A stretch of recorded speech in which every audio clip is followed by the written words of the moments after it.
Well, welcome to your first class in Pediatric Nursing. This is NUR203. If anybody asks you, you are section 1, and everybody's a different section. Sometimes you need to know that, just for you to be aware.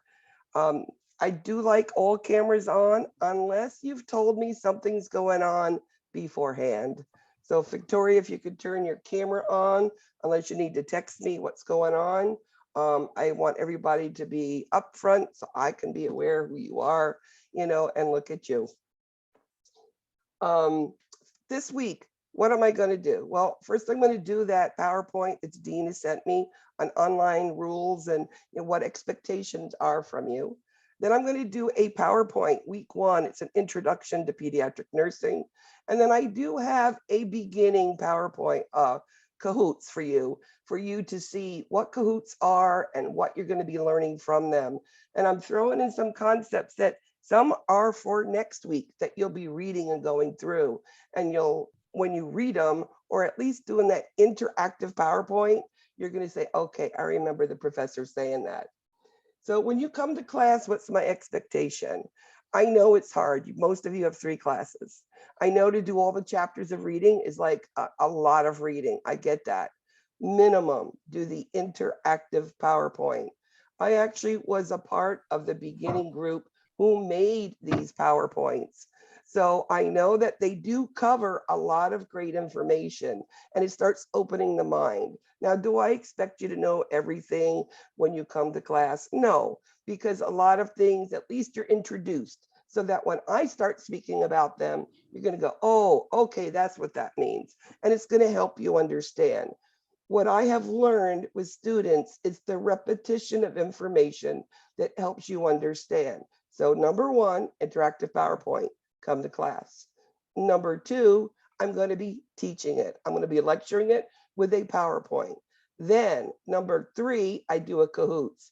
My Kahoots, I spend time with, and I make sure those concepts that you need to pass exams, to pass your HESI, to pass your NCLEX, they're all there. So I know that when you're done with those 3 different points of reference, when you come to do exams and HESIs, you're going to remember them because it's that repetition that I've given you, at least in this class. And then, of course, then you have the exam reviews.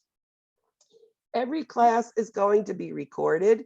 I do have a YouTube channel, if you don't know already. Many of you probably have already heard.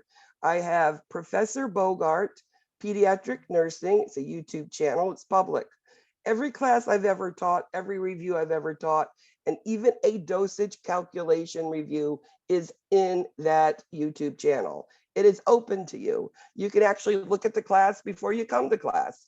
I mean, I teach the same information. Maybe it's a little bit of different approach, but it's about the same way every quarter that we come in, except you'll see the Kahoots will be changing. I do put those things in that I see students missing a lot. So these are ways that you can be successful, okay? Because my goal is I want everybody to get through. I mean, I will work hard. Now, if you see yourself struggling, you see yourself not understanding something, your job is to reach out and say, Professor Bogart, I need help. When can I do some tutoring, a one-to-one with you? Maybe you only have a half an hour. I'll respect that. Tell me what time that you can have. I will work with you if I'm not teaching or have another commitment. You just will work together with it, okay? So that's my promise to you. I'll be there to help you. Just reach out to me and I will be there for you. You can reach out to previous students and they'll tell you, if I'm supposed to be there, I'm going to be there. If something comes up, I will communicate. Just like if you also make a plan with me and can't make it, just tell me, I can't make it. This came up. My kid's sick in school. I have to run to school to get him. Whatever it is, I understand there's life beyond nursing school, okay? So another thing, let me see. Look, I'll put a little notes down just to be sure. Okay, that first discussion question. I was talking to Samantha earlier, and thank goodness she did this because we learned from I know that as a nurse, I've learned from mistakes, seeing mistakes or mistakes shared with me with other nurses. That's how we learn. Or we forgot to do something on a mission. Well, the first question, discussion question, I want to know about you, why you're a nurse, if you have any questions. That's the first part. The second part is all about nutrition. How does it affect children, and how can impaired nutrition affect cognitive and learning behaviors on children? Okay, my biggest thing in nursing and pediatrics is nutrition, nutrition, nutrition. And as you go and you research this, you'll understand. Make sure those discussion questions have a reference. You are not the expert in nutrition and pediatrics. So where did you get your information from? One, it could be the book, but please put a reference down. And the other thing that I see students not doing is during the body of a paragraph, do a citation. You know, Perry et al., comma, 2022, put it in parentheses at the end of a sentence within the paragraph. It's as simple as it has to be, and you'll get all perfect points, okay? Now, I do read discussion questions. I will give you comments, and maybe I'll give you a different side of that discussion question to make you think a little more, okay? So let's start with the first thing, and let's go into the PowerPoint on what we have to do for you to succeed in here. Give me 1 second and let me pull it up.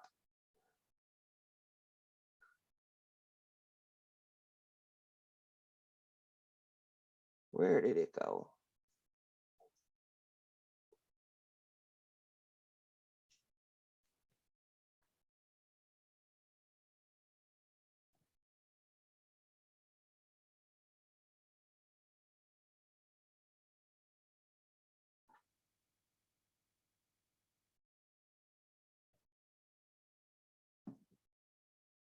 Give me 1 second.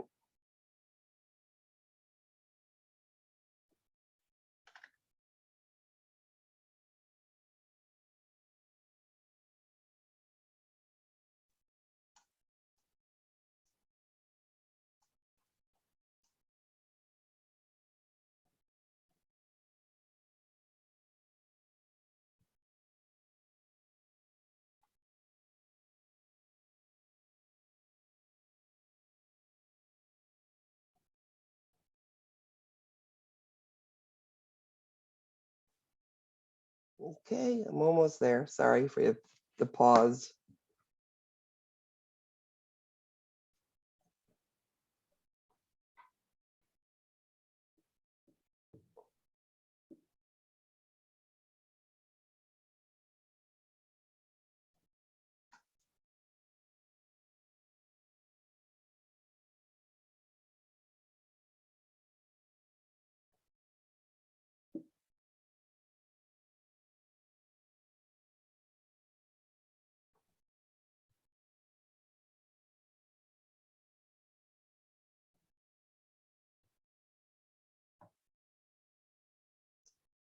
All right.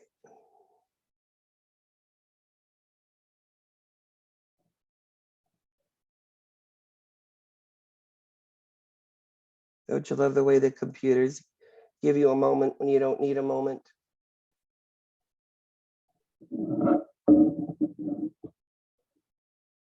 Okay, here we go. Thank you for your patience. I appreciate it. Okay, the online PowerPoint for this semester, Professor Brown, Dr. Brown did add some things to it from last semester. So the one thing about online nursing is you need to keep ahead with it. I'm going to give you a warning right now about doing 3 courses in 1 semester. It's going to start out okay. You're going to keep up with everything. Do not try to catch up in a day. You're not going to be able to keep up with it day to day. When you get to week 7, it's going to get pretty rough. You're going to have assignments, projects due from me, due for community. Med-surg is going to get tough. You need to study more. Just the one thing is keep up with it. I have left a lot of assignments open for you to be able to do early. so that you do not have to like do everything all at the end, okay? Kaplans are open and Klexes are open, but I'm going to warn you about turning them in too early. Keep them on your computer, save them, and then put them up when the weeks are due, okay? So who do you contact? Well, I happen to be the online lead professor for pediatric nursing. So if you can't get a hold of me, you have problems, Dr. Brown is so accessible and she will answer you any questions and she'll get a hold of me and she knows how to get a hold of me quick. So if you need anything, you can go to her. Now, the one thing you need to do is you're going to have my cell phone, and I do have it listed under the welcome where my cell phone is. It is 305-951-8055. Now, my cell phone is for emergencies. I don't answer them late at night. I won't answer them early in the morning. On weekends, it'll be after 12 noon because I like to have a nice leisurely breakfast with my husband. And many times on the weekends, my grandson is here with me. And I love to spend time with my grandson. He's only 5. You're going to hear all about him. His name is Christian. So I'll tell you, that's the kid I'm always talking about. He's always here with me. So if you send me a message on the cell phone, it's because you're having a moment, you can't find something, or you need it right away. That's when you do it. If not, I will answer messages in your emails and through Canvas very quickly. I'm not one that waits 24 hours. I'm usually within hours. I'm answering you, sometimes immediately. So just send me messages through there, please. And there's a lot about being respectful and not putting all caps and stuff because, you know, I don't need to be yelled at through typed language, okay? I think I'm pretty good at responding to what you need. Now, many things that I hear from students is that case study didn't open yet. Well, everything opens at midnight on Mondays and it closes on Sundays, 11:59 Pacific time, which Eastern time, that means it's 2:59, okay? So know that the Eastern people have a little bit of waylay in the time here, okay? Your first quiz is quiz 1. It'll open at Monday at 12 a.m. and it's there, it's ready for it to open on Monday. The discussion questions, try to get your initial discussions in by Wednesday, 11:59, and then you have 2 people that you have to respond to. Usually on Saturday, sometimes in the first week, I'll go through on Thursday, say, don't forget your discussion question. In the end, you're going to be so crazy with what's to where, you're going to be, oh, thank you for letting me know, I forgot. And I will give you reminders because again, I want you to be successful. Now, this is very important about assignments when they're due. So if something is due, like discussion question is due this Sunday, something happens, you tell me beforehand.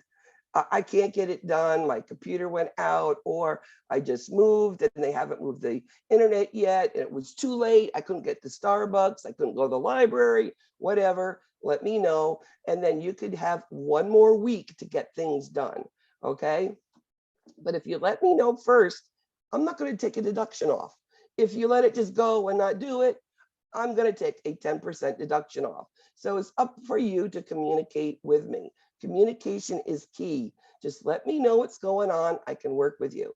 Now, after 1 week that it's overdue, that it's late, I will not accept another assignment, okay?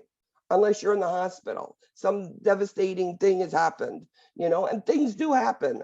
We've had fires and I don't even want to go into all of the things that have happened to students, okay? So if something happens, just let me know. Again, communication. I do take attendance. I do look at my Zoom links. I see when you come, see when you go. I can see how many times you were cut off with the internet and had to come back in. I can see all those things, just to let you know. Now, important thing, and this has happened to several students. The reason why I tell you don't submit things early is because you must have 2 points of entry into Canvas every week to count for attendance. One is the attendance attestation, okay? I will tell you last thing in class, sign your attendance attestation. You can't sign it until your attendance as the class is done, okay? If you can't make it for whatever reason and you have previous notice, let me know, and I'm going to tell you to answer maybe a couple questions about that week's lecture. And those questions I'm going to ask you are probably key concepts you're going to see somewhere else. So let you know that it's not a punishment, it's actually going to help you if something happened and you couldn't come. But we know attendance is mandatory for you to be here. These are the ways you get attendance in Canvas, all the things that you enter. Case studies, it's one time and it's done, okay? Discussions, you can re-enter as many times as you need. Projects is gonna be due on week 8. Now, the key thing with the project is it's a pediatric assessment project. And if you want to have a clearance on what type of pediatric diagnosis you want to pick, there are some samples in your modules to look at. And I made that whole list of stuff there. If there's something else, let me know. I will send that paper back and forth for you to get the best grade possible. If you're over plagiarized, or you forgot to put a reference in, or if you could have done something a little more, I'll let you know. If you want to redo it, send it back. That's up to you. If you don't, you get no more points. But if you send it back with the corrections, you can get a perfect grade. So that's up to you. It is 6% of your subjective grade. People fail when they don't do pediatric projects, okay? So be careful, make sure that you get them done. This whole thing about dropped without notification is what I said, 2 points of reference in Canvas, and it has to be every week. Again, if you didn't document it, like the attestations, you didn't do it, again, you'll be dropped, and they don't have to warn you, okay? So again, make sure that you go through, the assignments are up, the whole Canvas shell is open. I've put all dates and times in for you, so you know what's due, and I tell you the beginning of each class. This week, we know it's discussion question that's due and signing your attestation. Now, if something's going on and you can't get there again, please let me know. If you're somewhere, make sure you have plugs, like during your quizzes, exams, make sure you don't run out of battery in the middle of it. I've seen this happen. Make sure it's plugged. Just like you have your Zoom link on your phones, that the batteries run out, then you don't have, that contact, and then your computer ran out of because you don't have batteries. I think you get the hint here. Make sure you're plugged in. So this week, make sure that you go through and you look at your syllabus, see what is expected. That is your Bible, okay? Plus, Canvas does have all the upcoming dates. I do put all of your exam reviews on your calendars so that you do have that, and all the Zoom links for your, which professor is going to do it, because we all do one. Again, any problems with anything, you can't get into something, let me know. I might tell you have to send in a help desk ticket. They're getting really good about doing them very quickly. Now, I can do review sessions if you need them. I can do tutor sessions if you need them. And how do you get them? Just ask. I can help. If it needs to be weekly, I'll do weekly with you. If it needs to be before exams, I will do that. But you have to let me know. We have to make a time. So the 80% is quizzes, it is exams, and your HESI. Once you have a 78.0, we add in all of the subjective grades. Those subjective grades can increase your grade or it can lower it. Again, try to do the best you can. Your NCLEX question, you can bring them back and forth as many as you want. Case studies, you cannot. So we have homework grades turned off. We'll turn them on to show you how they impact, and then I'll turn them off again. So if we have a quiz like next week, what happens if in the quizzes, it is one time through, they're timed, you can't go backwards, okay? It is 15 minutes long. So once you start, you must finish. Now, I've had a time where a student, like this little fingers on the bottom, went to the bathroom. Her 2-year-old came over, started clicking on the computer, went through the whole quiz, and it was done. And I could see there was no answers. And I could see it was pretty quick. They had gone through it. Now, they're looking down at resetting quizzes. So please try not to let that happen. We know exams are going to go through ExamSoft. I will set them up usually a week before. You can go and download your exams before class. Excuse me. If you have accommodations for extra time, you need to let me know, because I need to set your quizzes up and I need to set your exams where it works for you. If you have that accommodation, I will honor it. Just let me know, but I need to know in plenty of time to be able to do that for you. When we do the exams, you know, I'm going to look at your IDs. I'm going to look around the desk. I'm going to make sure you're in the right view. I'm going to record them.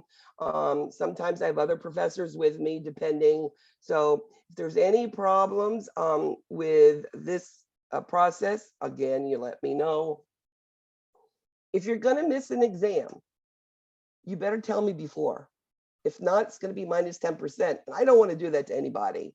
Let's say you had to go to the hospital, or let's say you're pregnant having a baby and you had the baby on exam day. Well, just when you're on the way to the hospital, you have my cell phone. Hey, I'm having a baby. I'm not coming to class. That's all I need. I don't need any dissertation, the who's, the whys, and the hows, because those people who are pregnant, I already know about. They've already talked to me. Okay, that's good communication. What do nursings do? What is nursing all about? It's good communication. So we're trying to teach you that communication. Now, if you miss an exam, you need to have it completed within 7 days afterwards. Now, I know some of you might have 2 exams on the same day. You can work with me. I have 4 classes. I can push you to another class if I need to, but I need to know before, and I need to get the approval with your dean. And I will be speaking with them to make sure that we're making sure your exams are set out and that you have another exam. It's just a validation, okay? Again, contact me before and not after. Again, any problems, or you need help, or you need time, anything, how many times can I tell you? Communicate with me. Homework assignments, make sure they're done on time. These are great points that you can get. You can have a 78 and get a B in the class if you do all your stuff, you know, the way you're supposed to, okay? So I would want a B. I don't want, you know, a C+. So I would do that. Whatever way you do it, I do everything on paper, but you know, today you have reminders in your phone, you set up your phone and little bings and bells go off, whatever works for you, use it, but make sure that you have everything entered in there for you.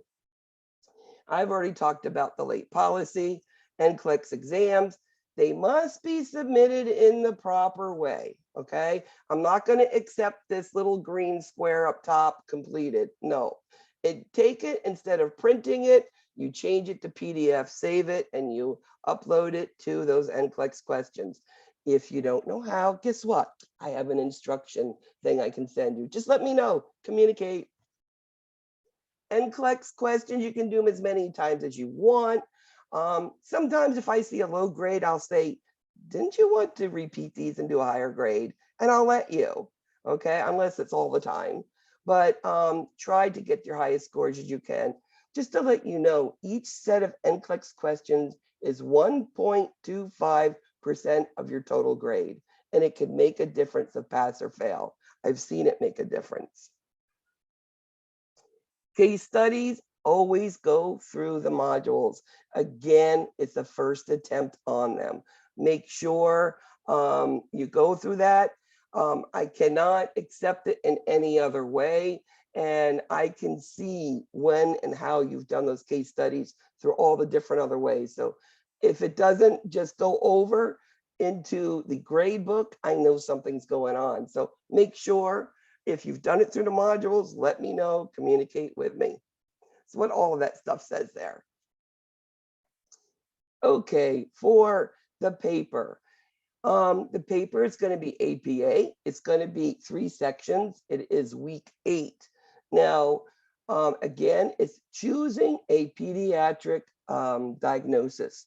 Many students will choose something maybe they have, like I've had a student who had ADHD or AD, attention deficit syndrome. They wanted to learn more, or maybe their child had autism, or maybe their child had Hirschsprung's or something. If you make it personal, you're learning about something close to you. Or it could be the neighbor's kid, could be your uncle, your aunt, anybody. If you do it personal, it actually works out well. So it's like a virtual child, pick it out. And the assessment must reflect what your diagnosis is. If you're doing one on asthma, make sure that your breath sounds reflect a child having an asthma problem. And I do not want to see within normal limits.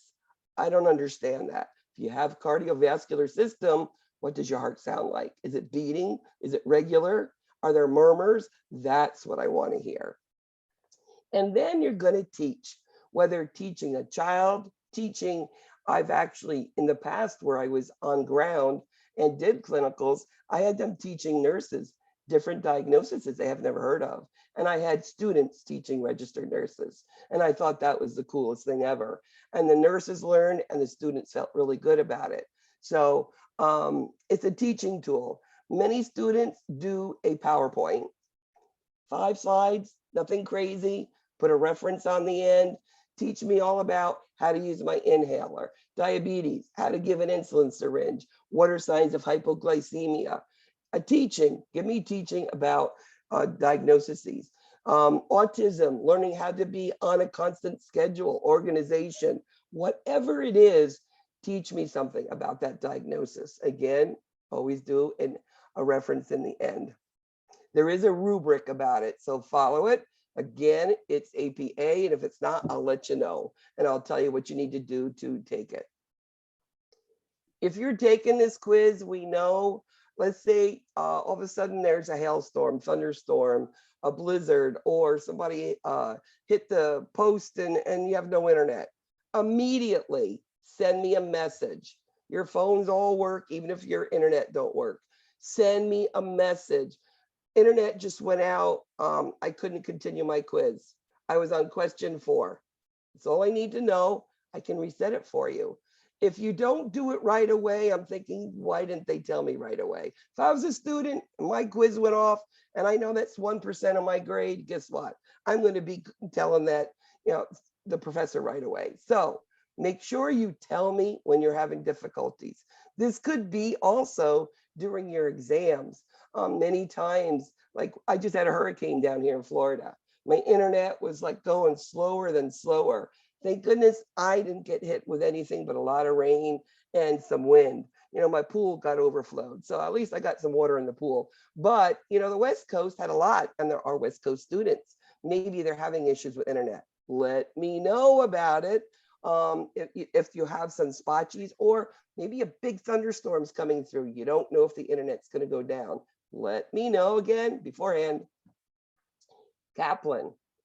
You do not need to submit me Kaplan. I have to go and look at it myself. Each campus, each student separately. So do not send me a screenshot. I cannot accept it. I have to look. And I'm going to give you a hint. You have all the Kaplans that are due on week 10. On week 9, you have a math due. I'm not going to score it to week 10. Just letting you know. You must remediate every question right or wrong. And you're like, well, why do I have to do the right questions? Well, what if you got the right question and you think that was right? And yeah, you were right because you got the answer right, but you weren't sure.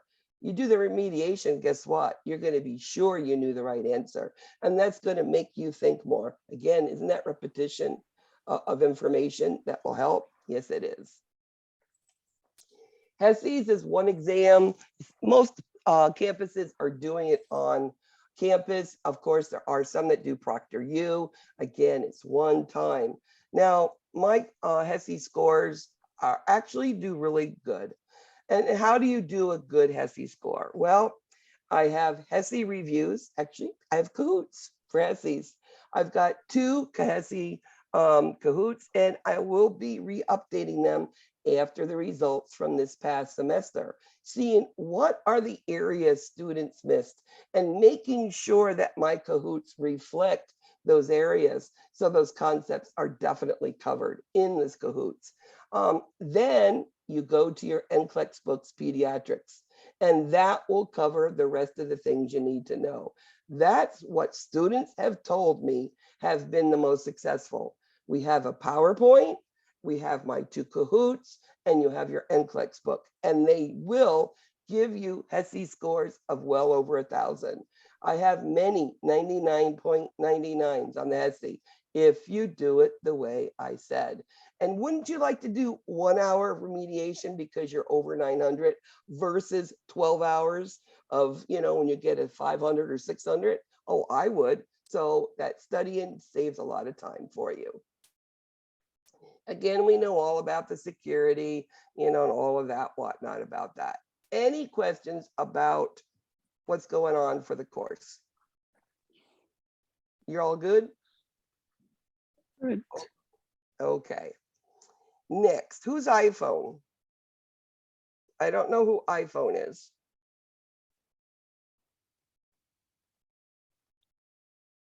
Who is here on iPhone? She put her name in the chat. Okay, I need it on the iPhone. So if you give me your name, I can write it on there for her. I'm just barely joined because my iPad not working. Okay, what is your name? You mentioned LaShawanda? Are you LaShawanda?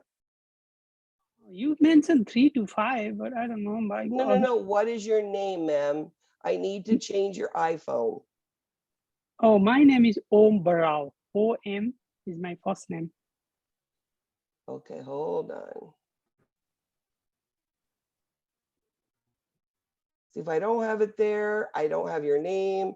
I don't know, who you are. Om Brow. It starts with an O. OM is my first name, and Okay. BARAL. You mentioned 3 to 5. Okay, yes, no, you're here. You're good. It's not a problem. All I was trying to do is get your name on your Zoom so that I know who you are. And as I'm going through doing attendance, I know who you are.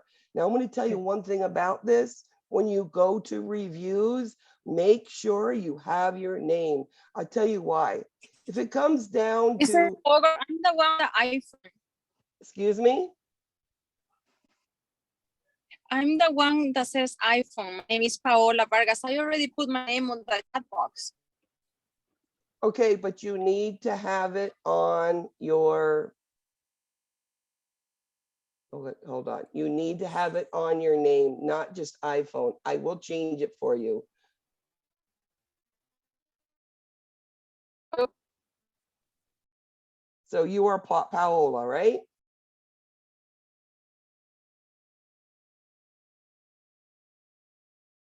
All right, sorry, they're not there. All right, let's just keep going just to tell you that I do need them. And as I was saying, is during reviews, if you do not have your name there, we don't give you credit for coming to reviews. Okay? Yes. And if you don't come to reviews, you have less chances, we know, of passing. But let's say you're 0.3 away from passing. The dean's going to look and ask me, have you gone to any reviews? And then I could say and validate, yes, you did. I'm telling you, there might be leeway in that. Okay. So you really need to put your name so we can follow you closely. All right, let's go to this week's PowerPoint. And this is the one I sent you about 1 o'clock, 12 or 1 o'clock today. Mrs. Bogart, sorry Yes. to interrupt. I think you put you put Om's name under my iPhone. Oh yeah, probably something wrong on it. Yeah, I saw here that in your name.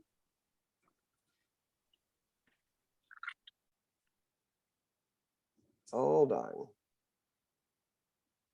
Mine is seems like Nirmala. I don't know. There's somebody my is actually Nirmala, I that didn't change it. I didn't touch it. What is your name? my name is Om Baral, OM instead of Nirmala. Hold on. I didn't put that name there. It's probably a computer you're using. Actually, So my Om kids, is not your name. You're Paola. Yes, I'm on the iPhone. My name is Paola, I got you. I got it. Paola. I got it. I saw it. I Yeah. see it. There we Mhm. go. Thank you. instead of Nirmala, it is Om actually. Hold on. I will change your name for you. Nirmala, what is your name? OM, Om, Yes? and the Baral, BARAL. Okay, that's you. Okay, we got you. Yes. yeah. Now, Yeah, does it's got everybody it. have a proper name? Actually, Everybody the good? yeah, it's good. It's the first week of class. We have to laugh about it. It's okay, but we know that it is needed for me for many different reasons to have your proper names there. And as you go forward in other classes too. So thank you for being patient with that also. Okay, thank you. No, thank you for getting everything straight. All right, pediatric nursing. So now we're going to learn how to take care of children. Now, the one thing that you guys are lucky with, I'm also an adult nurse for many, many years. I can inflict upon you the differences between adult and pediatric nursing and where the differences are. There's a lot of similarities, okay? A lot of them, but I'm going to help you as we go through, especially through the diagnoses and systems of the bodies. I can show you the differences and I actually help you with med-surg along the way, okay? So healthcare for children, children do need healthcare. And, one of the biggest things is nutrition. And nutrition, fuels the mind. If we think about an infant born at 7 pounds, by 1 year, they are 21 pounds. If you're a normal child and you're growing, you've gone from not being able to hold your head up to some of them are walking and running and talking and eating their own foods. How does that happen? It happens through proper nutrition and it aids in that development. And then the other thing, if your teeth hurt, can you eat well? You're not going to get nutrition. So oral health is also very important. Some of the health problems, and we're going to be looking at these on the way through: obesity, type 2 diabetes. I mean, this is becoming more of a, epidemic in society because children are not out and moving like they used to. It's like the computer game, right? Everything on an iPad, all these games, and even like due to neighborhoods, can they get up and go out and play? Are there activities for them, etc.?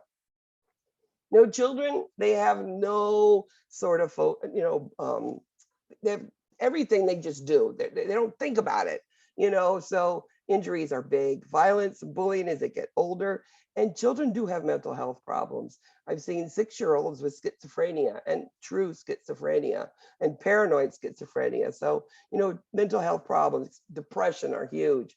I mean, if you look at these pictures, I think they tell you a lot, guns, bags, swimming. I mean, I live in South Florida. What do you think the first thing I did for my grandson was? I taught him how to swim. By age 2, he could do front flips in a pool, okay? Because I was afraid of him in water. But he'll never go around the pool or get in without first asking. He did it once. We pulled him out. We scared the heck out of him because Pop got him and was saying, "Don't you ever do that again," and put him on a timeout. He is now almost 6 in January, and the kid will, to this day, not go in the pool without me. And he swims better than most adults. We know stoves. I had a brother who burnt his arm, with grease. I had 6 brothers. And of course, getting into medications, we see this all the time. So health problems, what highest risk children are those children born premature with very low birth weight or low birth weight.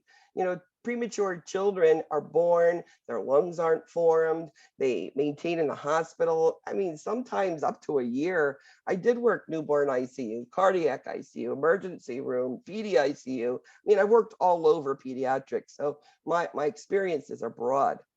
Children that go to daycare, what are they? They're exposed all the time to germs. I call children in daycare, they swap spit. right? From one toy to another toy, they change hands and they both go in the mouth because they explore the world in their mouths. So it's part of it. Living in poverty and homeless. I mean, most of us are one paycheck away from being homeless, and that's a reality of life. So that causes health problems. They can't afford medical care or dental care. Immigrants are a part of that. Chronic medical, psychiatric illnesses and disabilities. I mean, children with cerebral palsy, children who have cystic fibrosis, children have things that require constant health problems as part of it. And then we know there are barriers to healthcare. And most of it has to do with they don't have a car to get there. They don't have money. They are afraid. We have a lot of migrants down here in South Florida, especially in the area where I live, because it's a bunch of farming areas.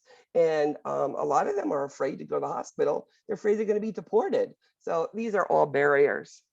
So infant mortality. Well, the one thing I want you to realize about infant mortality is, you think the United States is this wonderful country with great medical care.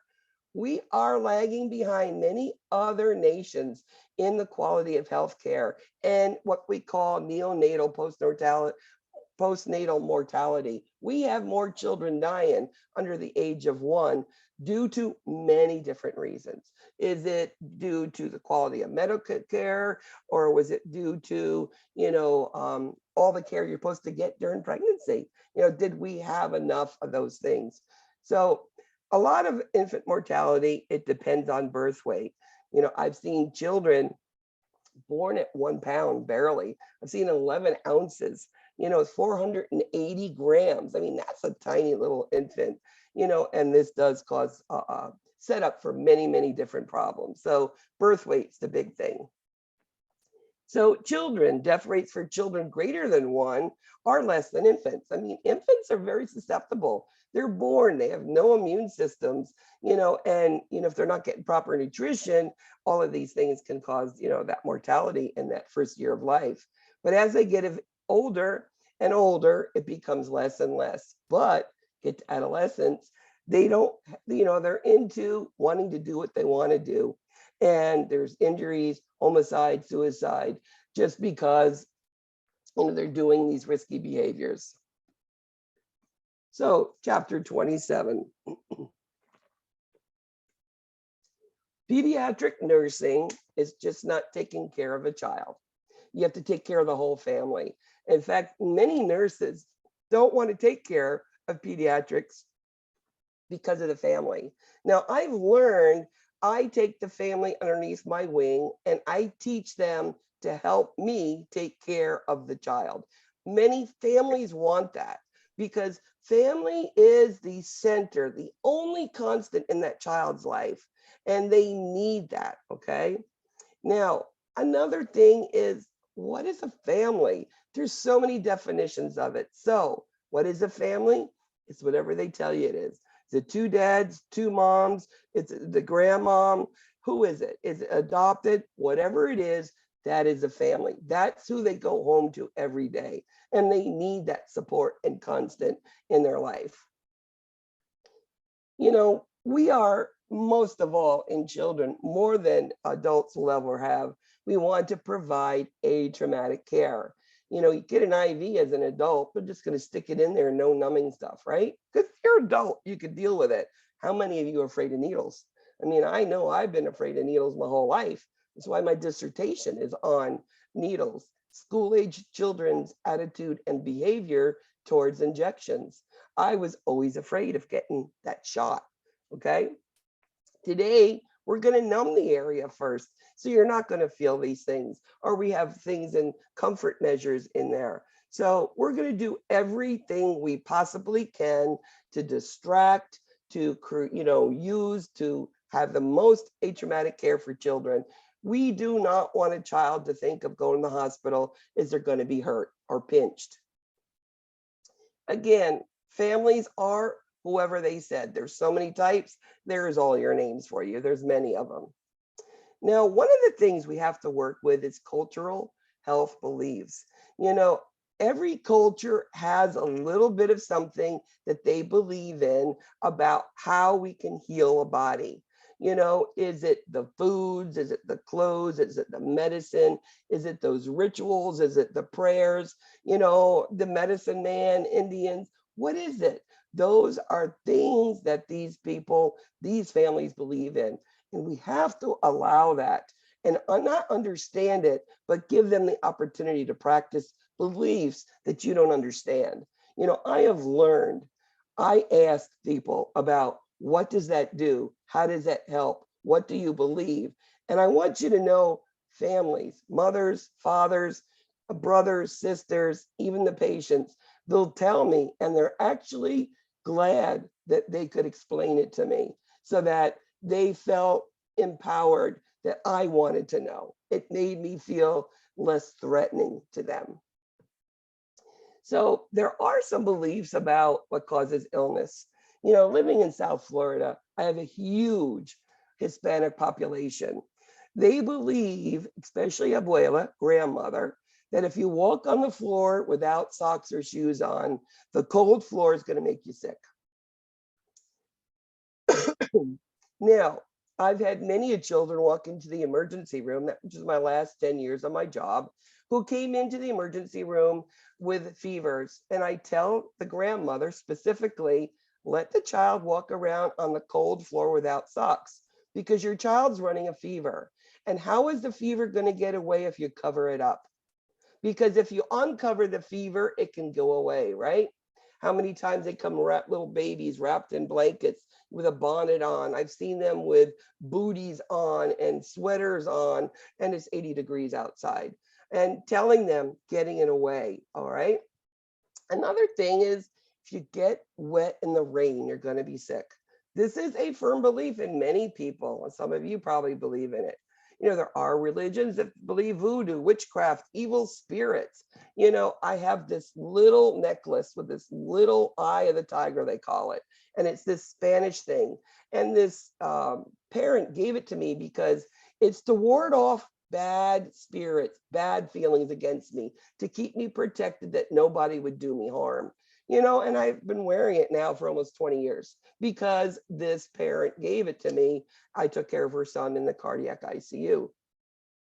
You know, also believe in you drink hot stuff, cold stuff, all of these things make a difference in these people's lives. So understanding it and incorporating it into your teaching really helps.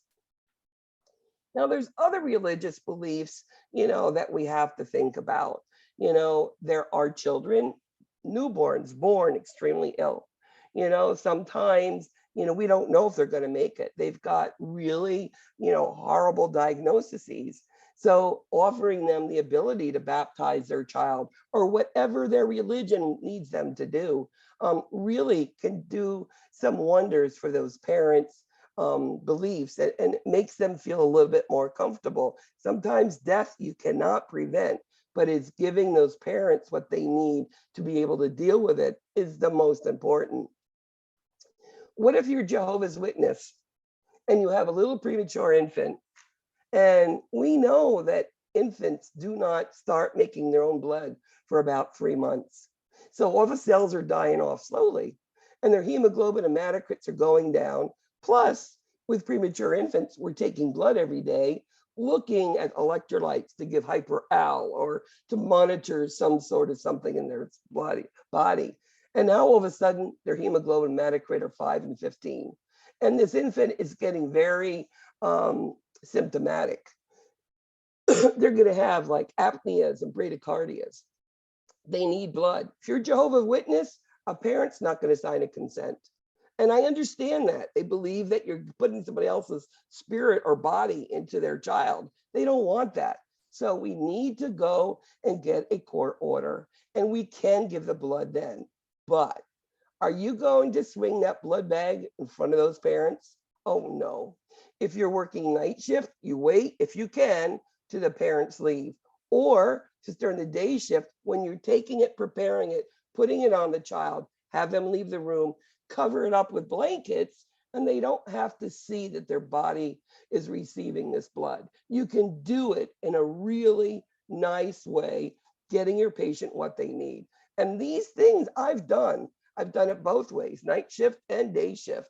And these parents have appreciated me. They knew it was happening, but the way I did it, you know, I really thought about good cultural care. Natural remedies, medicines. You know, my husband's Jamaican. He believes in a lot of teas and ginger and garlics and helping him with many different things. And, you know, if that's what he believes and that's what this culture believes, then as long as it's not affecting medical care, it's okay, right? But if they're giving, let's say they want to give garlic to this child and they have bleeding problems, we know garlic can cause prolonged bleeding, right? Bleeding problems. So that would be one thing I'm saying, but please don't give the garlic. You can give this, but don't give that, okay? So nursing, you know, pediatric nursing, let me tell you, we're probably, you know, the person, the psychiatrist for the family. We are the psychiatrist for the child. We are always teaching. We're always advocating for these parents. We're teaching them from the day they walk in. These parents are scared, especially if it's a new diagnosis. And we're teaching them how to take care of their child and how to prevent injuries. You know, there's all sorts of research constantly going on in pediatrics. And as a pediatric nurse, we need to keep up with it. You know, I've been in pediatric nursing since 1994, and I have seen so many changes in practices the way we do, and we must keep up with it in order to give our child the best care that we can. So culture is very important, cultural care. Genetics, do they affect? Well, yes, they do. So the nursing process, we know it's the assessment, diagnosis, planning, implementation, evaluation, and documentation that you've done something. So let me give you a question. What do you think? Just by what I've said. The leading cause of death among African-American boys ages 15 to 19 is? What would you think? Remember I talked about those injuries in the beginning in adolescence? It's all about firearms, right? They want to pick it up and look at it because when they were a kid, they couldn't. So now they are. So it's going to be firearms. So growth and development. Now, the one thing about growth and development is happening. It's like this interrelated, simultaneous, ongoing. You know, we talk about the infant. The first thing they do is lift their head and then they start turning over, you know, from front to back and back to front, and then they're crawling. And by age 1, they're up on their feet. And this is cephalocaudal, starts with the head, cephalic, cephalocaudal, and it just ongoing.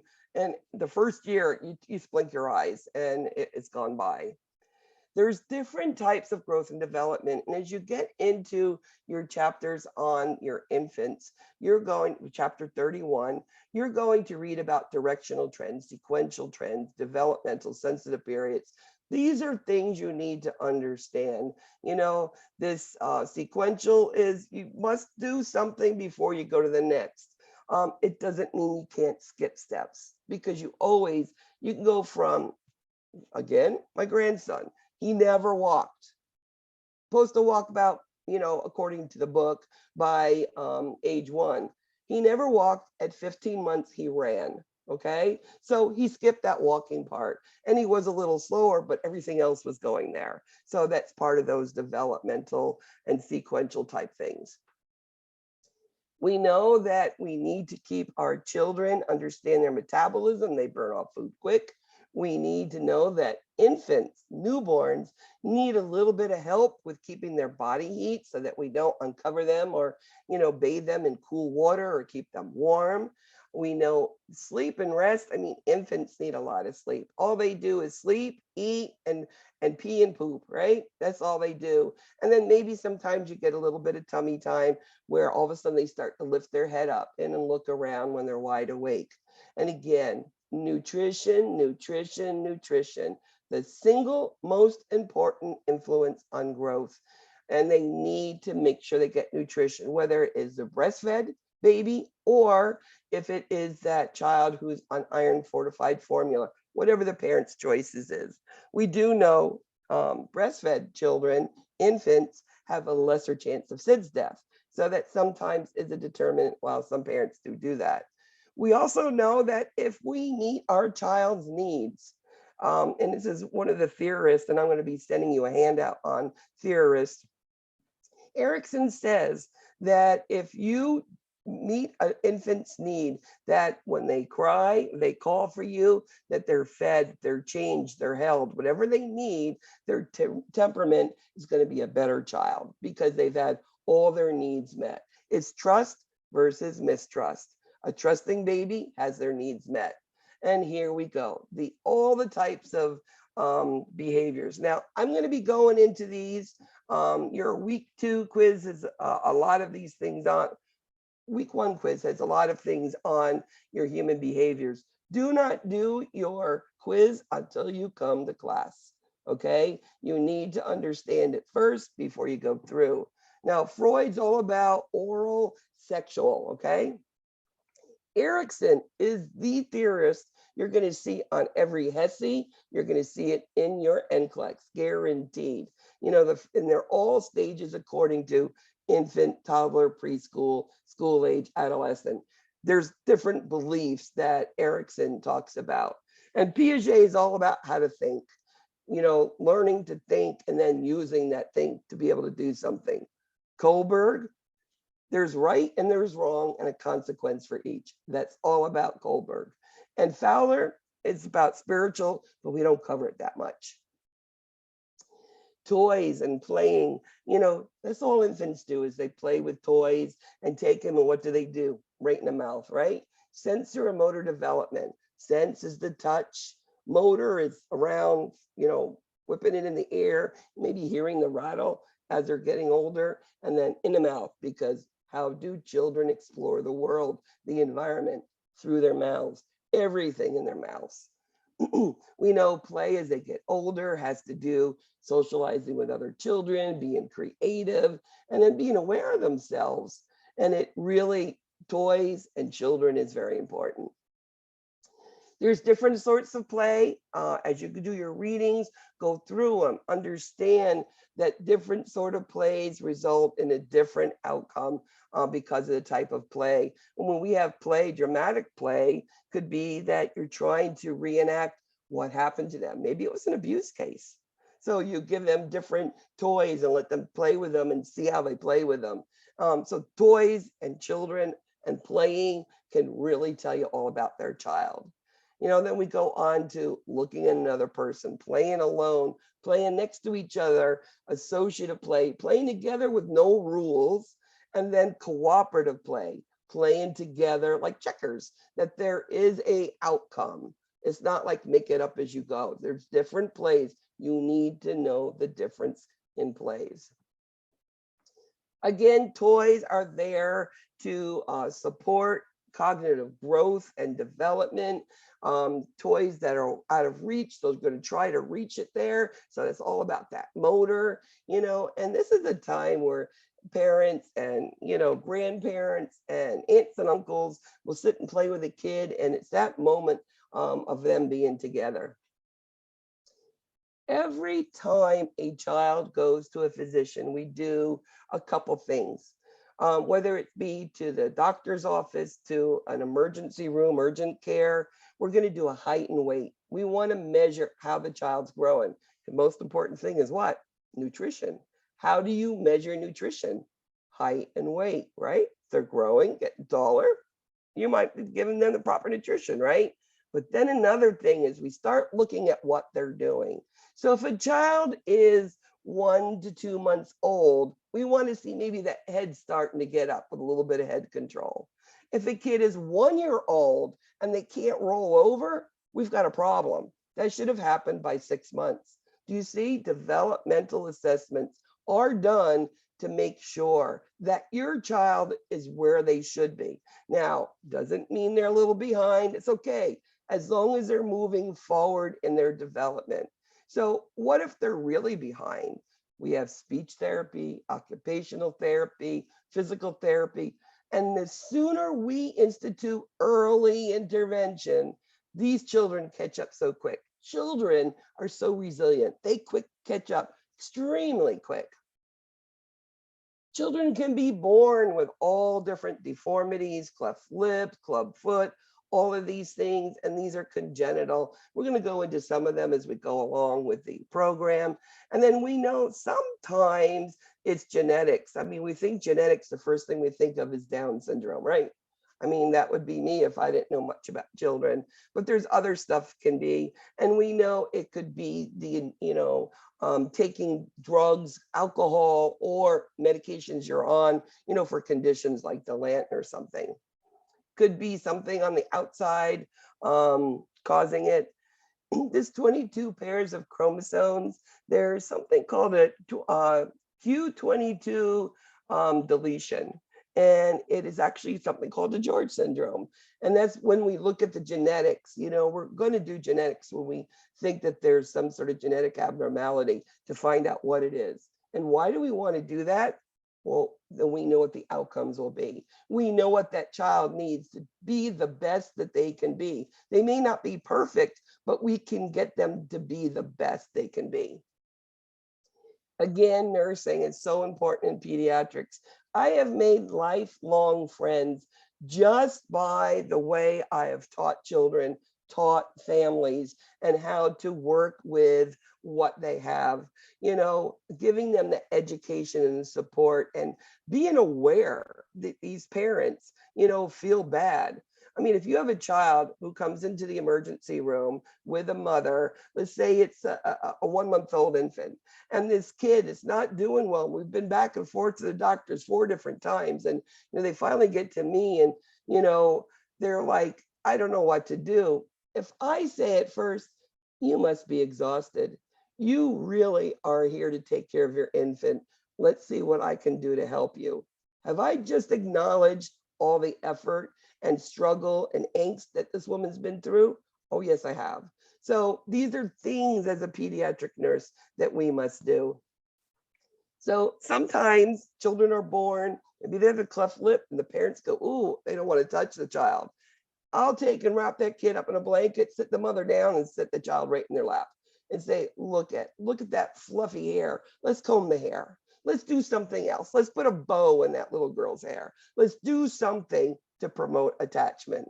And of course, children will get all the therapies they do need. Now, this is a question which talks about Piaget. And it talks about doing different things. And we're going to talk more about this next week and going into that pre-operational thinking and collecting things in kids. And as you go through your reading, we'll go through it. So this one here talks about filling up house with collectibles, seashells, bottle caps, baseball cards, pennies. There's kids who like certain things and they collect them. My grandson has little Matchbox cars all over the place, so I had to buy him this containers to fill them up with. And why does he do that? Well, it is a logical process, and this helps that child create things and have something that they hold on to that they do like. You're going to see object permanence. This is going to be about next week, where even though something has been hidden and the kid's seen it, the kid still knows it's there. That object is permanent in their head, their brain. They've seen it, they're going to go looking for it. Whether an infant searching underneath in something in front of them, they're going to find it. So just remember this as you're going through it. So we know in any sort of nursing, we do have communication. And we know that HEPA doesn't matter the age of the child. Now, the one thing about pediatrics, pediatrics goes up to age 21. If you're an 18-year-old and cognitively aware, you do not have to let mom and dad see any of your results, and you don't have to talk in front of them. 18 years old. And if a mother calls in and wants a lab report of their child who's 18, you are not going to give it to them because you don't have permission from the child. The child is the one that should get the reports. That's the difference in pediatrics. And remember, there's also emancipated minors where you have young children who have children, so we're going to be seeing that in pediatrics also. And that mother has every right to that child, okay? Even maybe they're 15, 16. I've seen them even younger than that. So when you're talking with a family, trying to find out what's going on, I mean, I worked in an emergency room, as I said, the last 10 years of my career. You're going to have a room, and it is really pre-COVID. I mean, it's getting better now. More parents are allowed in, rooms with children, but you're going to have a group. Now, the Hispanic population, it's not going to be one person. It could be 5 or 10. It's just they're the way that they are. That's their culture. So number one, get that one person you're going to talk to. So who am I talking to?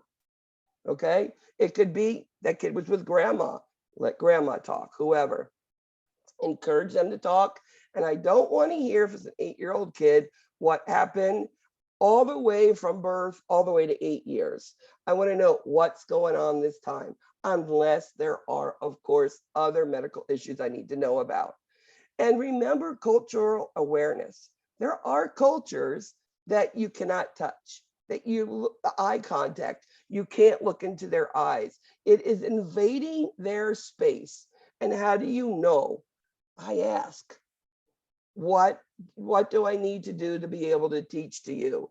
Or, sitting there and listening and just being silent and looking. And of course, the empathetic, like I said, being aware of that mother's struggle, being part of it, and try to get the understanding of what's going on with that child for what's going on right now.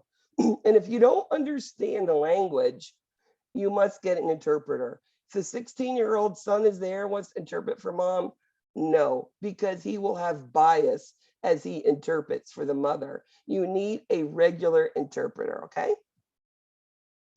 And children, there's all ways to communicate them. I mean, children, when you walk in the door, most younger children are going to be scared. So number one, stand back. You're going to not directly go into them. You're going to approach them on their developmental level. I many times will come in and see a 3-year-old kid and say, I really like that t-shirt. You like Batman? Yeah, I like Batman too. I says, my grandson has one too, and maybe I'll have a sticker in my pocket. I always had stickers for these kids. And that broke the ice. Sit down next to him. Now I've broken the ice. I said, now, all right, tell me what's going on. Which ear hurts you today? And then they'll point to their ear. Okay. I've broken the ice. I've gotten my information, and I've done it through many different ways. I could do it mostly through play with children. I mean, all ages of children. And when you do that, you have a kid now who's not going to be running down the room. It's going to not run. I've seen kids run out of the room, down the hall, and out the exit. And parents are chasing them, calling, security, get that kid, because they're afraid. So if we approach these children quietly, non-threatening, on their level, okay, they're going to be good. Playing games, open-ended, word games, whatever it takes. Getting a history, like I said, make sure you get the proper informant and make sure you know what's going on this time. And then you could determine what's happening with this child. Now, as they go further into what's going on with the child, they're going to say, okay, it was a normal child. Was it C-section, regular delivery, any problems, any hospitalizations, dietary history? Are they vegetarian? This is important in some cultures, okay? And then looking at allergies, of course, medications, and immunizations is important. If I have a little 2-year-old kid with fever and cough, I want to know, have they been immunized? Have they been immunized for pertussis? I mean, that's a very infectious respiratory disease. So I want to know, are their immunizations up to date? And then, of course, growth and development. What did they weigh last time they were here? And we now have this ongoing record in most hospital systems and most physicians' office. You put it in and you can see what happened from birth. You can really see how these kids are growing. And I want to know a habit. Do they have a special blankie they need when they're upset? Do they suck which finger? So I don't put an IV in that finger, that hand, so they can have it. Habits are important. Adolescents, getting histories. You got to break ice with adolescents. You can't just expect them to start talking to you because you're a threat too. Especially me as an older nurse, you're like my mom, I ain't gonna talk to you. But if you started out with, oh, I heard your music. Is that such and such? And they go, how'd you know that? I'm like, I like music. So did you hear about the da-da-da? Or start and break some social about what's going on in their life, or start talking about, oh, I see that you have a football jersey. You do play football. Whatever it is, break it open. Get the parents out of the room and then say, okay, could you just tell me what's going on? I don't have to tell your parents.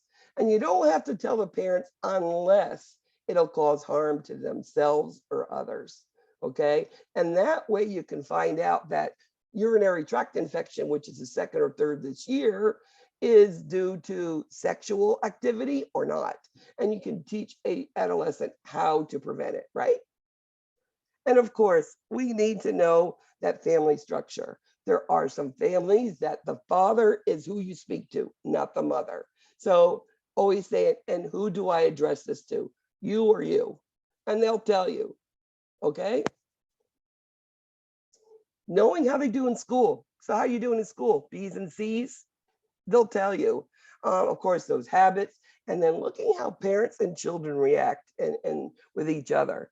Now, I give this story of in an emergency room, they are single rooms with a door that you close, where I worked. I would walk into a room and the parent would be on the stretcher, and have the otoscope and all those little black little ear things thrown all over the place, the drawer open, alcohol swabs, whatever, everywhere. And the mother's there on the phone, not watching.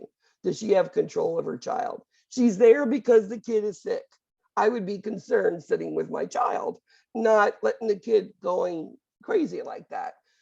Now, if I had to give this kid medicine, do you think it'd be easy? So I can see by parent-child relationships. And as we're going through and we're doing, these histories and assessments, you go through that focus review first, and then you go into all the rest of the body systems, any problems that could affect it. Knowing what they eat and how they eat. There are children that are 2, they like macaroni and cheese and chicken nuggets, and that's all they eat. And I like apple juice, and they're not going to eat anything else. Well, if I'm trying to feed a kid, I need to know at least to sometimes include these things, right? Because I need to know nutritional things. And of course, evaluating that nutrition to make sure they are getting enough. And are they having a multivitamin at least? Did the doctor prescribe something? These are important things because sometimes it's the nurse who finds things that physicians don't see that can aid a child to do something better for them. They can be healthier. We're going to be doing heights and weights, like I said, and I'm telling you, it shows you about nutrition. In children, head circumferences, we can see if there's a big growth, maybe it's hydrocephalus, or maybe it's a brain tumor in there or something. We can see these things. Chest and abdominal circumferences. We know babies' heads are big when they're born. Chests are smaller as they get to about 1.5, 2 years old. That chest should be equal to or bigger than the head, right? And then of course, temperature. Remember, infants, we have to be concerned about maintaining their temperature. Now, every child has every age group of child has different vital signs. I'm going to be sending you a normal vital sign sheet. So if I was going to assess a pulse on an infant, a newborn infant, their heart rate is 140 to 160 at rest. Their respiratory rate is 40 to 60. Now, what if their respiratory rate was 80 and the heart rate was 200? We got a problem. Is it respiratory distress or is it a fever? Or are they in pain, right? Those are things that would elevate those things. Blood pressure, 60/40 for an infant. But as we go higher, a 1-year-old heart rate, maybe 100, 120. Respiratory rate, 20 to 30. Blood pressure is systolic of 80. See how the changes are? You need to relate what the child's age is and to a question. This is a lot when you see about digoxin. We know we must measure a heart rate. If you don't know what a normal is, how do you know if you should give it or not, right? We look at everything with kids, the abdomen, we're going to inspect it, we're going to auscultate, percuss, and palpate it. We're going to look at genitalia. Genitalia, are the testicles down? Are the labia fused? Are they not? these things we must look. You know, infants, the first thing we do is a rectal temperature. And you're told because you want a accurate temperature, right? Well, they're making sure that there's an anus. There's imperforated anus, which means there is none. So it's something we look at, looking at their back, their joints, and look at reflex, all important to look at child's normal health and well-being and they're growing properly. Again, looking at all sorts of measurements. Now, you think taking a child and putting them underneath this wood board and getting a height would be easy. Well, all of them think that little thing's going to come down and bop them on the head and hurt them. So you know what I do? I make a game out of it. Well, first of all, I'll put me there and go, look, I'm a 7. What number are you going to be? Here, hold it for me. When it just touches you, let me know, right? Oh, look, you're a 6 or you're an 8, whatever. You beat me. Good job. All right. What did I do? I got the information I needed. It is accurate and the kid's happy. Blood pressures. Blood pressure cuffs go from 00 up to extra large adult. What do you know? How do you choose it? Which blood pressure cuff goes for what age child? Very important to think about, isn't it? We could take blood pressures everywhere on a child. This D is probably what I use most for your toddlers and your preschoolers. You put it on the arm, it gets too tight and they move and they scream, they don't like it. But you put it on their lower leg and distract them with something, you're going to get an accurate blood pressure, okay? Again, general appearance is what we look at.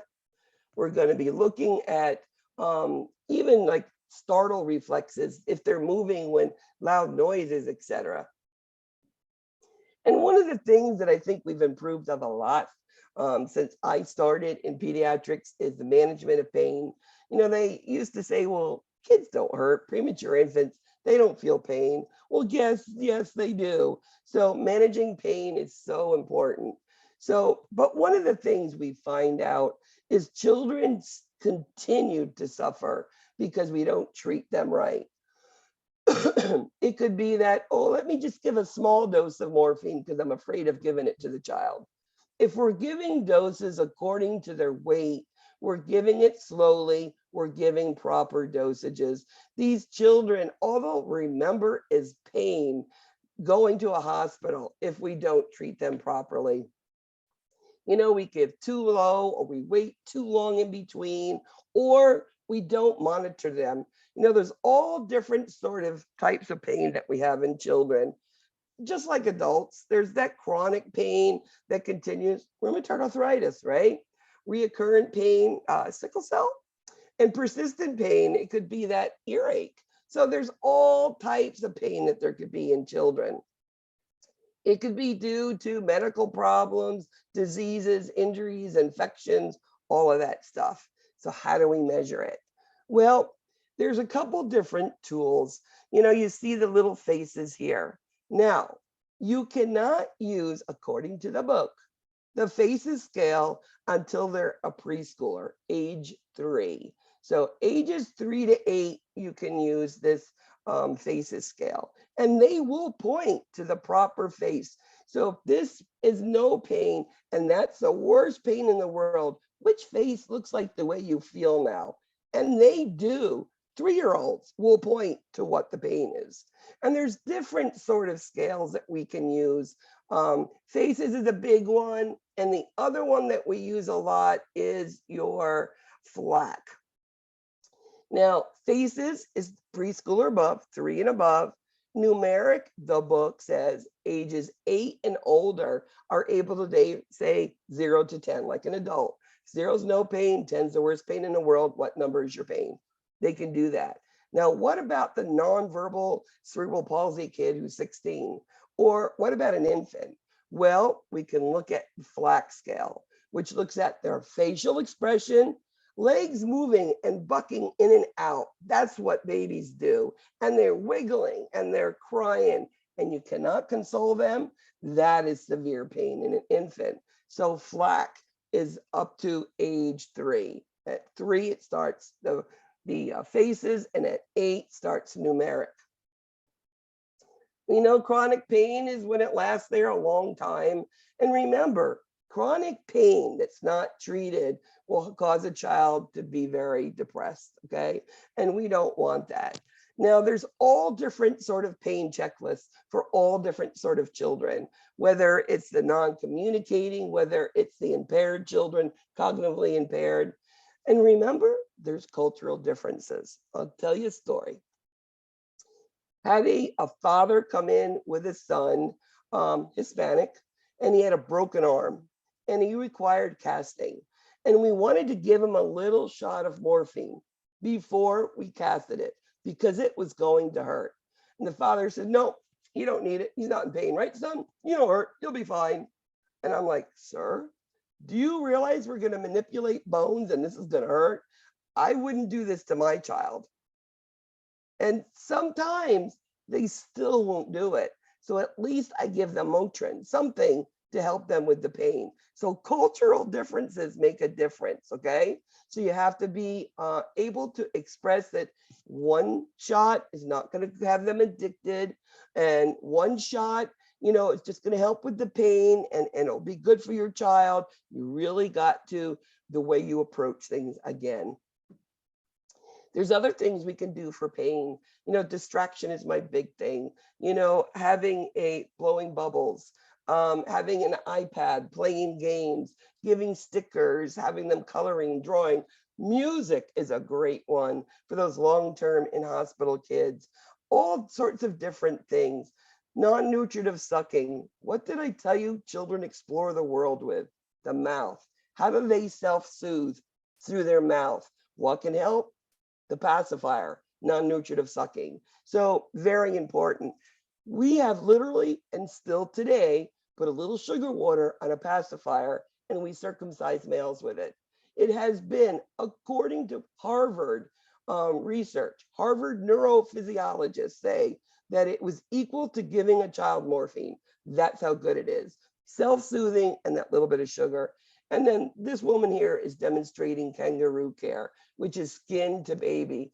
Some of these infants are chronic and they're irritable. And on the warmers, they're just irritable and their heart rates are up and they can't get comfortable. You put them on mommy's chest and they go to sleep and relax. Heart rates come down, respiratory rates come down, and you could see, oh, they're just so happy. We know that besides just morphine, there's other stuff. We have Tylenol. Motrin cannot be given till 6 months old. Motrin has something to do with bleeding coagulopathies and platelets that younger children cannot tolerate. So only Tylenol, 10 to 20 milligrams per kilogram, we can give it. Infants can get morphine. We give milligrams per kilogram. If you weigh 3 kilograms, 0.1 milligram per kilogram can be given, which is 0.3 milligrams of morphine. It's a little dose, right? But that's like giving you 10 milligrams. So we can give these things and do it safely. We can give hot packs, cold packs, repositions, pillows for those abdominal surgeries, all sorts of things we can do for pain management. It is just not medications, okay? This girl's smiling and she's just about to get some lab work. And why? That little tegaderm with that little white blob there, that's a numbing cream. They're numbing the area. So once they take off that, clean it up, stick a needle in, she'll feel touch and no pain. Isn't that better? I would want that if I was a chronically ill kid. I mean, pain is everywhere due to all different things. You know, the teething, immunizations cause pain, you know, afterwards they get red and swollen. And what do we do for that? You know, any sort of surgeries, and of course, burns is really a hard thing to treat, but give proper pain medicine and give them, you know, without waiting too long in between and giving it before it's too bad. I mean, kids with sickle cell come in, they're always screaming in pain and they're sent home with a little codeine pill to help them, right? And if that codeine pill don't help, they come in and we'll start an IV and give them whatever they need to help them with the pain because it hurts. So that is your first PowerPoint. learned a lot of different things. So let's do a quick Kahoots and we'll be done for today, okay? Any questions? Okie doke. Have I bored you completely yet? Not yet? Okay. Then there's still hope for me.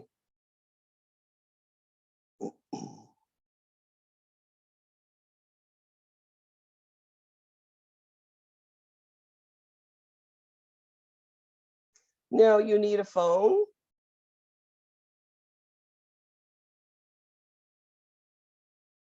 And you must go to kahoot.it. And you need to plug in the code 450-5372. Put in your name. You know, and if you're somebody who wants to go through tutoring with me, if you put your real name in, I can go back and see what questions you're getting wrong. I mean, I have all sorts of names people put down. But if you want to know the Kahoots games, I've found ways I can go and look. Who wants to win today? Come on, somebody got to win today. No?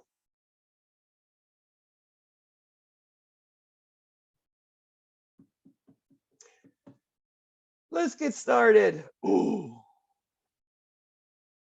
Anybody else coming on?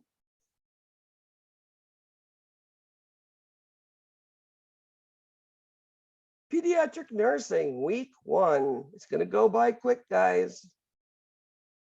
From a worldwide perspective, infant mortality in the United States, what? What did I tell you about that first year of life and infant death?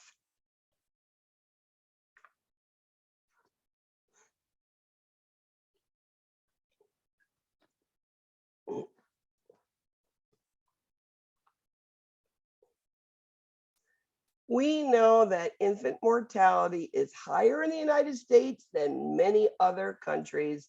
I know Switzerland is pretty good. Norway, those are ones that really are progressive in many things due to prenatal care and all different things that the government offers their people. Now, the quicker you answer, the higher your score is, okay? 1,000's the highest. The leading cause of death from unintentional injuries in children is what? That means this is something that happened that wasn't inflicted on a child, unintentional. And you're going to see this repeated several times during this class. It's motor vehicle fatalities. You know, it doesn't matter if a child is in the car, strapped in wrong. I've seen, I can't tell you how many cars running over children. I have seen aunts ran over their nephews. I've seen mothers run over their sons. I've seen the next door neighbor back in and roll over. I've seen the injuries from nothing to severe abdominal injuries. So motor vehicles are a big, big thing. Which statement is most descriptive of the pediatric family-centered care? What do we know about families and family-centered care?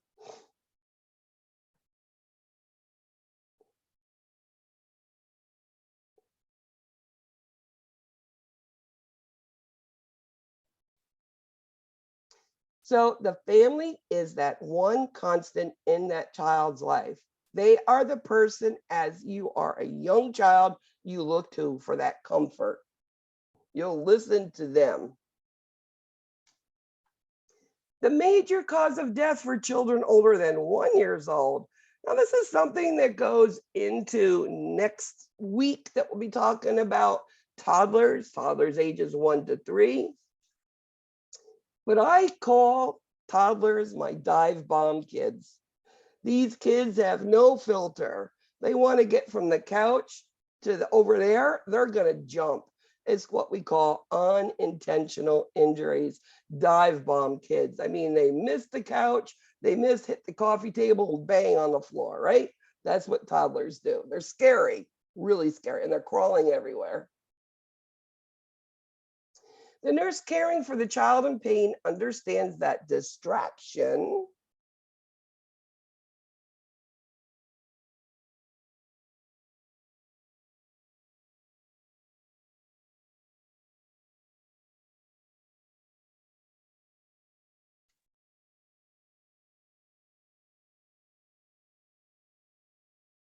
So distraction must be developmentally appropriate.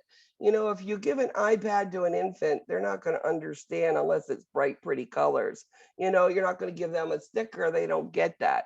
But if you do that to a toddler, a preschooler, they will catch it. So make sure everything you do for any child is developmentally appropriate, okay? In what type of play are children engaging in similar or identical activities without organization or a mutual goal? Now, this again, introduction to play, you're going to be reading more about it, but it's understanding children play all different ways, from by themselves, next to each other, together with no goal, or together like checkers that we know how to win. And it's called associative. Cooperative is when there's a goal, like playing checkers. You win by getting all of their checkers off the board. Associative, they're playing together, they're playing whatever, but they make the rules up as they go. Most kids do that one, the young ones. Which statement best describes the process of critical thinking? You know, this is what they teach you the first day of nursing school. You need to learn how to critically think. And you're like, oh my goodness, I don't get that. You go to the grocery store, you want to make a meal. Don't you look at what you have at home, go to the grocery store, buy the rest, go home and make it? That's critical thinking, okay? So it's putting the pieces of the puzzle together. It is purposeful, and then you have your goal. What are you trying to do? How do I get there? How do I get there the best way? What is probably the single most important influence on growth at all stages of development?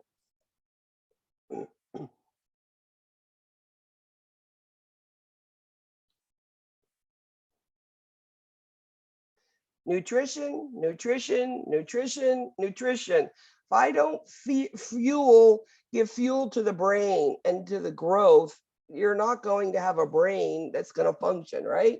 Nutrition, nutrition.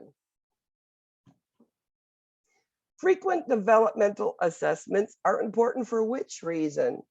Why do we want to know if the kid is crawling or walking or turning over? Why?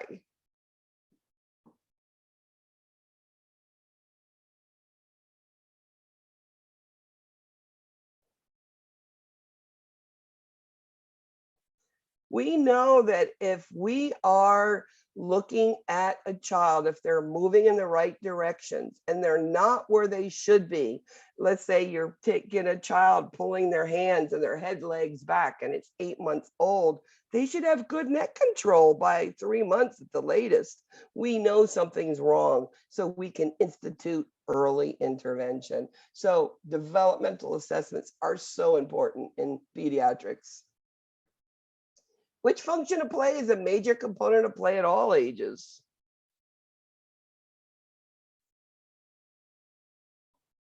What does play do? And then I'll ask you, how do children explore the world as young kids?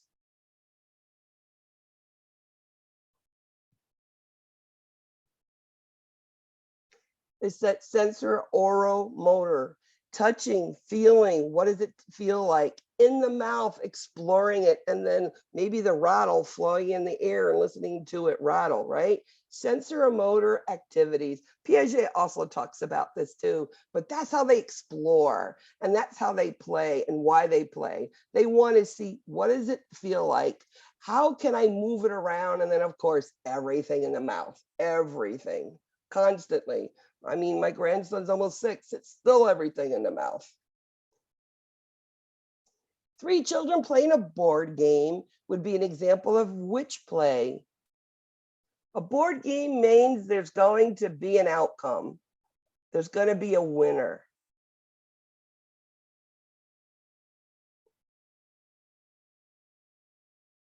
And that's called cooperative play. Excellent, excellent. Associative means there's no outcome. They're playing together, but there's no winner. The head to tail direction of growth is referred to as what?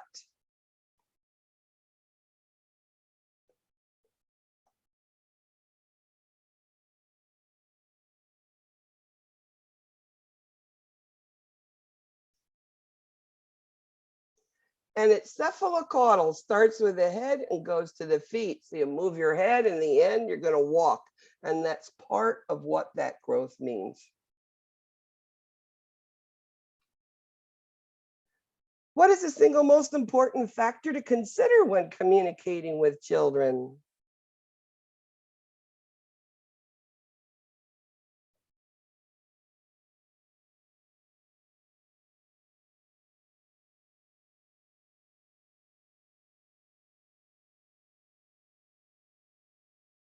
Again, you can't go walking into a child, expect them not to be running, screaming, and running down the hall and out the door, because they will, unless you're on their level, you know, and it's understanding that they are afraid. So breaking the ice easy. Don't go in there and try to do an assessment first. Get on their level, open it up first with communication or play, and then you can do whatever you want, and they're going to help you do it. What 2-year-old child pain assessment tool should the nurse use? A 2-year-old child, which one works?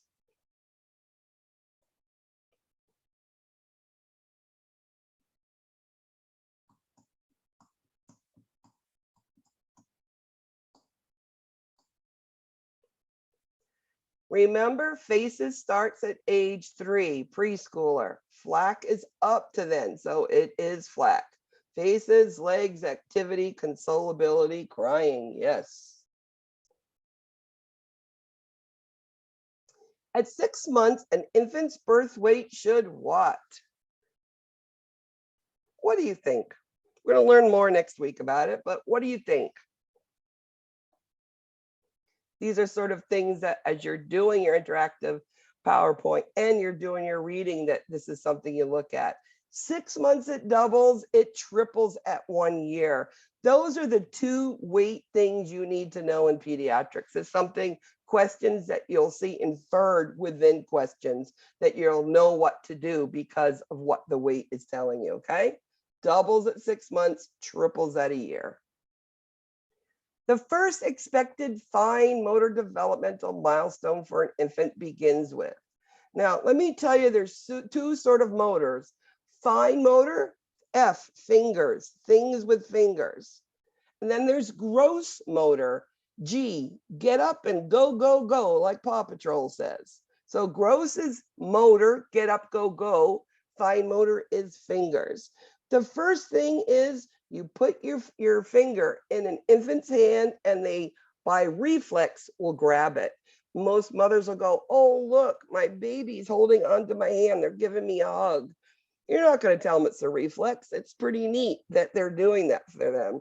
Then it becomes voluntary. Then it goes to crude pincer grasp. Then it goes to that neat pincer, getting those little Cheerios off the their high chairs. And then it's putting objects in containers and then a block of 2. These are part of your readings and part of your interactive lecture. An 8-month-old infant should be expected to perform which fine motor skills? Remember, fine fingers. You don't have to know it this week. It's something you need to look at as you're doing your work for next week. Again, we'll go over it again next week. So they should be able to grasp that rattle, okay? Voluntary. And then it's that crude pincer. You know, the first thing they do on the high chair, when you put those little snacks or Cheerios out, they sort of smush it in their face with their hands. And then all of a sudden they're one at a time as they get more fine, okay? Very good. Good job. The natural physical developmental sequence that most children follow is what?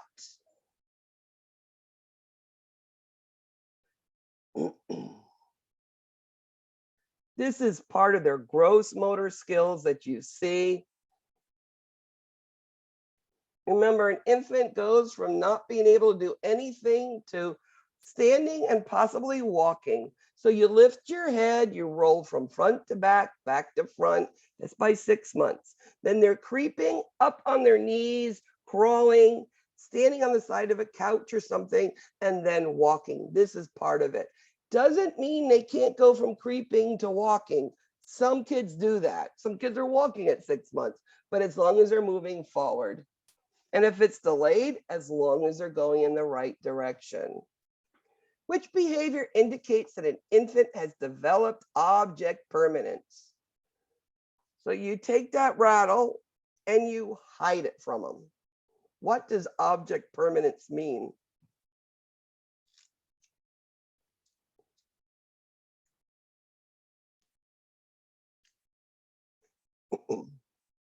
So we know, even though it may not be in sight, infants know it. And as the kids get older, you take toys and you put them away in the toy box. The kid knows to go to the toy box and pick it out, right?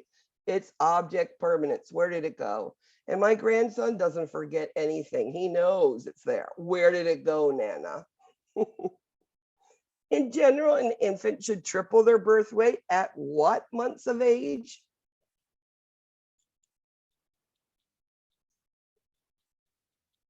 You know, and if we don't see that it's too little or too much, we need to do an intervention. If it's too little, maybe they need more calories eaten. And if it's too much, maybe we have to decrease calories, okay? So weights are very important. 12 months or 1 year, triples weight, excellent. Perform a head-to-toe assessment on a toddler, most important to consider before beginning the examination.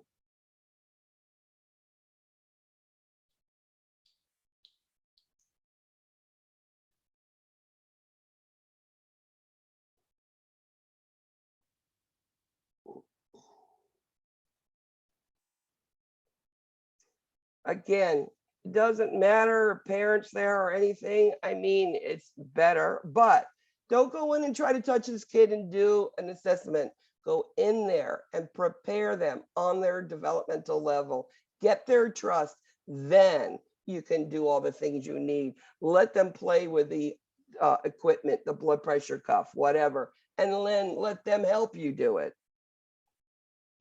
According to Piaget, toddlers are in the blank developmental stage. Ages 1 to 3. What are toddlers doing? They're playing, right? It's about all they do is play. And how do they play? And it's sensoromotor, okay? Looking at stuff, playing with it, touching it, in the mouth and moving it around. When we talk about formal operations that's older, an autonomy and trust, those are both Erickson's. One is the preschooler and the other one is the infant, trust versus mistrust. So I will be sending you out that handout so that you have that in hand. Which intervention helps a hospitalized toddler feel a sense of control? You know, having a kid who's 1 to 3 years old in the hospital can be pretty hard. I know taking kids on vacation at that age is hard. You know, you can't get them to nap, to sleep, to anything. And why? You need to try to follow the routine schedule. Try to get the same foods. Try to bath time the same. Try to have that consistency, and that child feels a sense of comfort from consistency. All child reach developmental milestones at the same age, yes or no?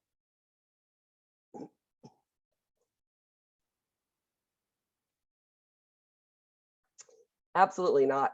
They're all different. And you know something? That's why I love pediatrics, because they make me think, because they're all different. You know, adults have a gallbladder attack. They all act the same outcomes. Children, a child, they're all different. And that's why I love pediatrics. Immunizations for a 4-month-old infant. What action should the nurse take to provide atraumatic care for that infant? Atraumatic care for an infant. How can you help them from not hurting? I mean, number one, I say, have the parents hold their child. I mean, I developed a program called Huggies, H period, U period, G period, etc. Help us give great injections efficiently and safely. And my premise was parents held their children before, during, and after injections, and they had less stress and pain because the parents were hugging them during the whole thing. Now, the other thing we can do is put that little bit of sugar water on that pacifier because they self-soothe with it. So that's the other way. So held by the parents with a pacifier with sugar, that kid's going to be really good. Which of the following immunizations could be administered to a newborn? It's the first thing we give infants. You're going to see a double page of immunizations for infants and children, and it's going to be overwhelming. There's some you need to know, so I'm telling you, this is one of them. And it's the number one we give, usually at the hospital before discharge, and that's hepatitis B vaccine. Very good. The normal heart rate for an infant is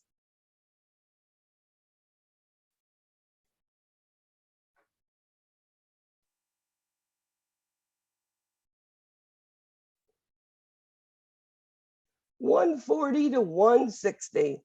80 to 120 could be your toddler, you know, the 1-year-old. And then it goes increasingly, it gets slower and slower as the systems become larger and more effective. So 140 to 160 is an infant.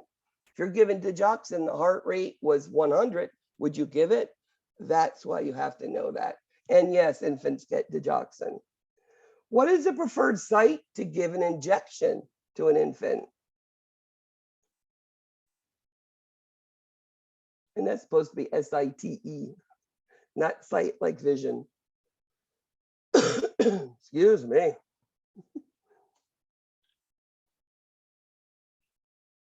And it's your vastus lataris, which just means the upper outer thigh. That's where we give it. We don't give it anywhere else till they're older and their muscles are more matured. The death of an infant under 1 year old with no known cause is caused what? And as you're reading the infant chapter, remember to look at risk factors for SIDS deaths. This is something that you do need to know. You know, the one thing that I was shocked in my reading when I first started teaching pediatrics, I didn't realize male infants were more susceptible to SIDS death than females. You know, I knew all about breastfeeding, yes, but that's one thing I didn't know. The Vietnamese mother of a child avoids eye contact with a nurse, considering cultural differences. Why? Why doesn't she do that?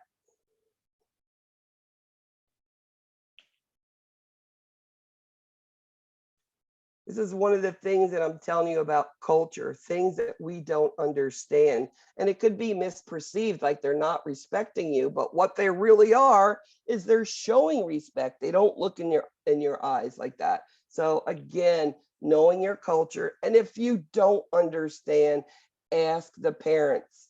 They will talk to you.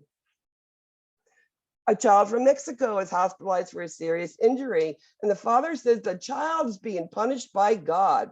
Why does he say that?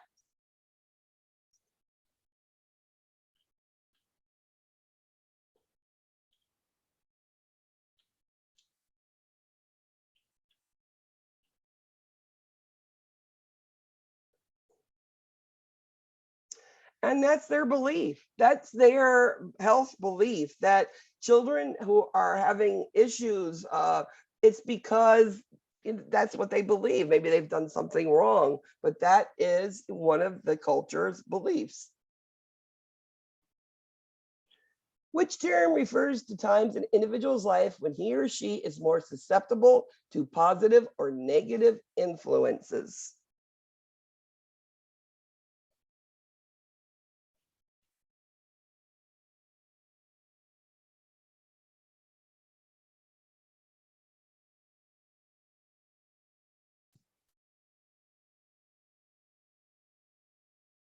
And this is called sensitive periods. I mean, this is part of the ones that I have showed you before. Sequential trends, developmental. These are things and terms that you need to understand. What is a characteristic of a pre-operational stage of cognitive development? That sounds like absolute Chinese to me, doesn't it? Well, this is Piaget. And again, it's just showing you that Piaget has different beliefs on children and the way that they think and the logic that they use. So again, I'll be sending you that handout. And it's just thinking is concrete. They have to see it. They have to see it to understand it. They don't think of it logically. They can't make it work. They have to see it in action. And that's how they understand pre-operational. Last question.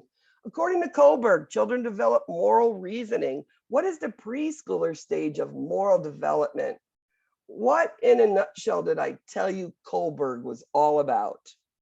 I only mentioned it once briefly.